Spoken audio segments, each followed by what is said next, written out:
స్కంద పురాణంలో శివపురాణాదుల్లో కూడా శివభక్తుల చరిత్ర చెప్పబడతాయి. మరొక అద్భుతం ఏంటంటే ఈ నయనార్లలో ప్రధానంగా చెప్పుకునే 3-4 నయనాలతో పాటు మరికొందరు నయనార్ల చరిత్రను కూడా సంస్కృతంలో చెప్పారు. ఒక మహాగ్రంథం శివరహస్యం. శివరహస్యంలో జ్ఞానసముద్ర కథ ఉందండి.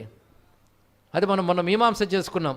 శివరహస్యంలో 9వ అంశం మొత్తం దీని మీద ఉంటుంది. మొత్తం భక్తుల చరిత్రే, మరొకటి ఉండదు.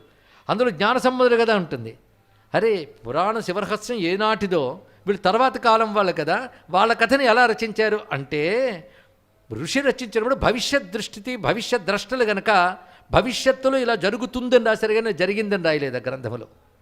కానీ విశ్వసించిన వాడు భవిష్యత్ కథని చెప్పారు అనుకుంటారు. విశ్వాసం లేని వాళ్ళు జరిగిన కథనే సంస్కృతంలో రాసి అందులో పెట్టారంటారు. ఏదైనా పర్వాలేదు.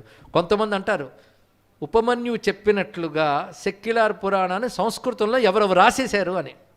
అంటే నిజంగా ఉపమన్యు మహర్షి రచించలేదు. సెక్యులర్ రచించినటువంటి 11వ శతాబ్దం నాటి పెరియ పురాణాన్ని సంస్కృత రూపంలో సంస్కృత శ్లోకాలు ఉపమన్యు రాశాడు. ఎందుకంటే సంస్కృతంలో పెట్టేస్తే వరల్డ్ యాక్సెప్టెన్స్ వచ్చేస్తుంది, దానికి అందరూ గౌరవిస్తారు. అది ఎవరో దీన్ని సంస్కృతంలో రచించేశారు, ఉపమన్యువు చెప్పినట్టు పేరు పెట్టారు అన్నారు. కాదు ఉపమన్యువే రచించాడని సంప్రదాయవాదులు అన్నా రెండిట్లో ఏ వాదమైనా మాకు అభ్యంతరం లేదు.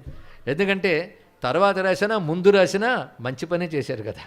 భక్తుల చరిత్ర అక్కడ ఉంది గనక ఇది ముందు రాశారా వెనక రాశారా, ఇది బీసీవా ఇది ఏడేవా తమరి వదనము ఎందుకండి ఇవన్నీ కూడా? ఎందుకంటే భక్తుడికి మీమాంసలు తర్కాలతో సమయం వ్యర్థం చేయడు. అందులో చెప్పిన కథలు ముఖ్యం, అందులో చెప్పిన రసం ముఖ్యం, అందులో చెప్పిన ధర్మం ముఖ్యం, అందులో చెప్పిన భక్తి ముఖ్యం, భగవద్వైభవం ముఖ్యం, అంతే కదా.